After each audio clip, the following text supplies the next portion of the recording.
Morning students. Next topic है हमारा measurement of time.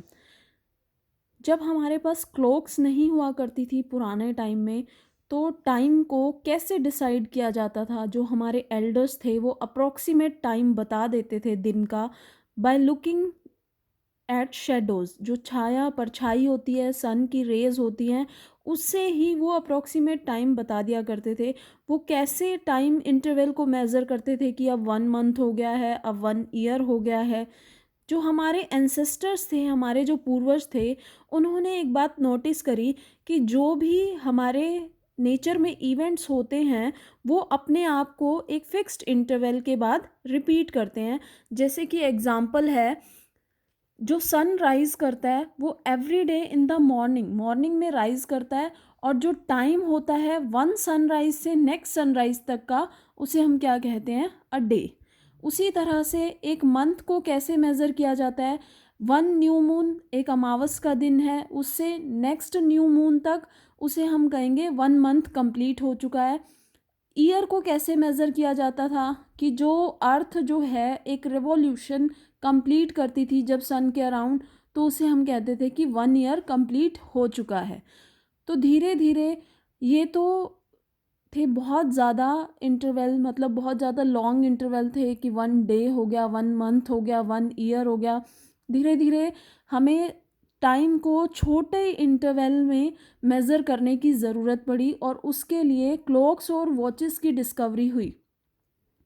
ये कॉमन मेजरिंग डिवाइसेस हैं जिससे टाइम को मेज़र किया जाता है। अब ये जो क्लॉक्स हैं और वॉचेस हैं, इनकी वर्किंग कैसे होती है? इनकी जो वर्किंग है, ये कैसे काम करती हैं? बहुत कॉम्प्लेक्स होती हैं। बट जो मोस्टली वॉचेस हैं वो पीरियोडिक मोशन पर बेस्ड होती हैं। इनमें से पीरियोडिक जो मोशन है वो किसके ऊपर डिपेंड करती है? एक सिंपल पेंडुलम के ऊपर डिपेंड करती है। तो ये पिक्चर में गिवन है एक सिंपल पेंडुलम। सिंपल पेंडुलम में एक स्मॉल मेटेलिक बॉल या फिर स्टोन का एक पीस होता है, जो रिजिड स्टैंड से थ्रेड के थ्रू हैंग किया हुआ होता है। ये है रिजिड स्टैंड, ये है स्टोन, ये सॉरी स्टोन, ये है स्टोन भी ले सकते हो, मेटेलिक बॉल, इसको हम बॉब भी कहते हैं। और ये किसके थ्रू अटैच किया हुआ है? एक थ्रेड या फिर स्ट्रिंग के थ्रू। जो मेटेलिक बॉल है उसे हम क्या कहेंगे? Bob of the pendulum. तो ये जो पूरा बना ये आपका क्या है? Simple pendulum. ये रिजिड स्टैंड है। ये जो थ्रेड का पीस है या स्ट्रिंग का पीस है, इससे क्या अटैच है हमारे पास? स्मॉल मेटल की बॉल अटैच है। तो उस बॉल को हम कहते हैं बॉब ऑफ द पेंडुलम। तो इस 13.4 ए फिगर में सिंपल पेंडुलम शो किया हुआ है। देखिए, जब बॉब है, ये जब रेस्ट पर है, ये बिल्कुल स्ट्रेट है थ्रेड, और ये बिल्कुल भी हिल नहीं रहा है, तो ये कौन सी पोजीशन है इसकी? रेस्ट पोजीशन भी कह सकते हो, या फिर आप इसे कह सकते हो ये इसकी मीन पोजीशन है। तो जब आप बॉब जो है पेंडुलम का, उसको थोड़ा सा इधर ले जाकर, इस साइड या इस साइड, किसी भी साइड ले जाकर उसे रिलीज़ करते हो, तो वो क्या करता है? टू एंड फ्रो मोशन करता है। कि ओ पोजीशन उसकी मेन पोजीशन है, मेन पोजीशन से चलेगा वो। आपने यहाँ लाकर उसे रिलीज़ कर दिया, ए पॉइंट पर लाए और यहाँ से उसे छोड़ दिया, तो ए पॉइंट से वो ओ पर जाएगा और ओ से बी पर जाएगा, फिर बी से ओ पर जाएगा और ओ से ए पर जाएगा, फिर ए से ओ पर जाएगा और फिर बी पर जाएगा ओ से। तो ये उसकी टू एंड फ्रो मोशन हुई, और टू एंड फ्रो मोशन को ही हम क्या कहते हैं? ऑसिलेटरी मोशन या फिर पीरियोडिक मोशन आप कह सकते हो।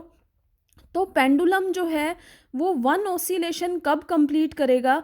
जब इसका बॉब जो है इसकी मीन पोजीशन से स्टार्ट होगा, ओ से स्टार्ट होकर ए पर जाएगा, और ए से वापस ओ पर आएगा, और ओ से बी पर जाएगा, और बी से वापस ओ पर आएगा। तो ये उसका क्या हुआ? One complete oscillation. या फिर आप जो इसकी एक्सट्रीम पोजीशंस होती हैं ए और बी, जहाँ पर आप इसको लाकर रिलीज़ कर रहे हो ए पोजीशन पर, उसे हम कहेंगे एक्सट्रीम पोजीशन। तो अगर अपनी एक एक्सट्रीम पोजीशन से ए पॉइंट से चलकर वो बी तक जाता है और बी से वापस ओ तक आता है, तब आप उसे कह सकते हो कि उसने वन ऑसिलेशन कंप्लीट कर लिया। या फिर अगर मीन पोजीशन से काउंट करते हो, तो ओ से ए पर जाएगा, ए से ओ पर आएगा और ओ से बी पर जाने के बाद वापस ओ पर आएगा, तो ये इसका वन ऑसिलेशन कंप्लीट होगा। तो जो टाइम लिया जाता है पेंडुलम अपने वन ऑसिलेशन को कंप्लीट करने में, उसे हम कहेंगे उसका टाइम पीरियड, कि वन ऑसिलेशन को कंप्लीट करने में उसे कितना टाइम लगा, that is called time period. Next आपको एक्टिविटी गिवन है, आपने एक सेटअप करना है पेंडुलम, सिंपल पेंडुलम, जैसे कि 13.4 बी फिगर में आपको शो किया हुआ है। पहले ए वाला आप सेटअप करोगे कि मीन पोजीशन पर है, फिर उसके बाद जब आप उसको स्लाइटली रिलीज करोगे तो बी फिगर वाला वो होगा। Switch off any fans near by, आप एक फिक्स्ड स्टैंड लोगे और आपने क्या करना है, एक स्ट्रिंग की हेल्प से मेटल की बॉल को हैंग करोगे। पीछे जो कोई भी वॉल है या नीचे जो फ्लोर है उस पे आप उसकी मीन पोजीशन को मार्क कर लोगे।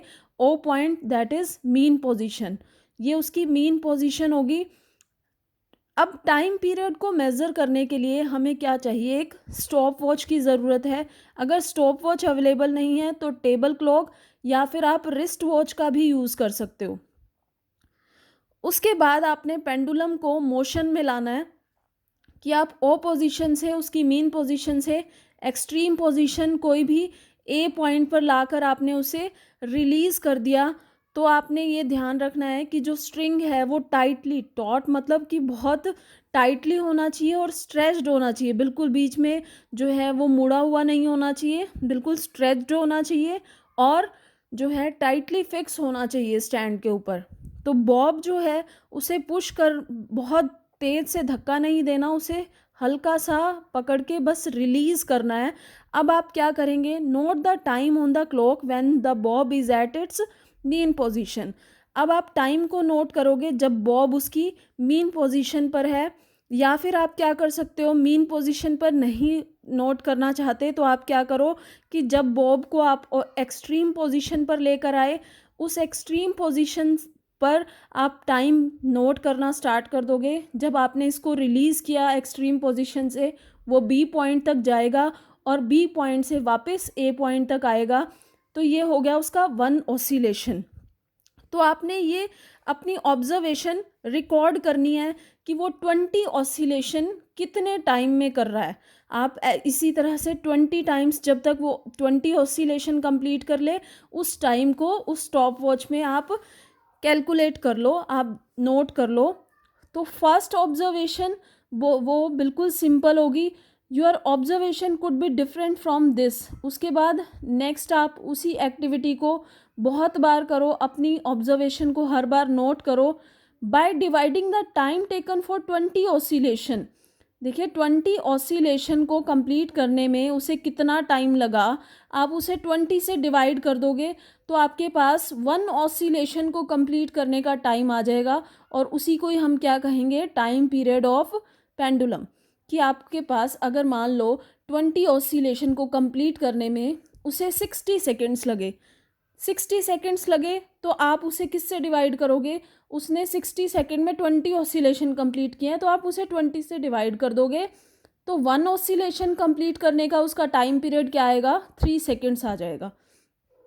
तो आपने इस तरह से अपनी जो ऑब्जर्वेशन है वो अलग अलग नोट करनी है 20 ऑसिलेशन के लिए। जो लेंथ है स्ट्रिंग की वो हर एक ऑब्जर्वेशन में 100 सेंटीमीटर होनी चाहिए, ठीक है। तो इस टेबल में आप वो अपनी ऑब्जर्वेशन रिकॉर्ड कर लोगे। उसके बाद है कि जो अब के टाइम में जो मोस्टली क्लॉक्स हैं या वॉचेस हैं उसके अंदर इलेक्ट्रिक सर्किट फिक्स होता है, जिसके अंदर जो है सेल्स डलते हैं, और ये जो क्लॉक्स हैं उन्हें हम कहते हैं क्वार्ट्ज क्लॉक्स। तो इन जो क्वार्ट्ज क्लॉक से जो मेज़रमेंट होती है ज़्यादा एक्यूरेट होती है। पहले जो क्लॉक्स अवेलेबल होती थी उसमें मेज़रमेंट टाइम की अच्छे से नहीं होती थी, बट जो अब वॉल क्लॉक्स हैं उसमें जो मेज़रमेंट है वो ज़्यादा एक्यूरेट होती हैं पहले के कंपैरिजन में। तो नेक्स्ट वीडियो में हम नेक्स्ट टॉपिक स्टडी करेंगे कि जो टाइम है और स्पीड है उसकी क्या यूनिट्स होती है।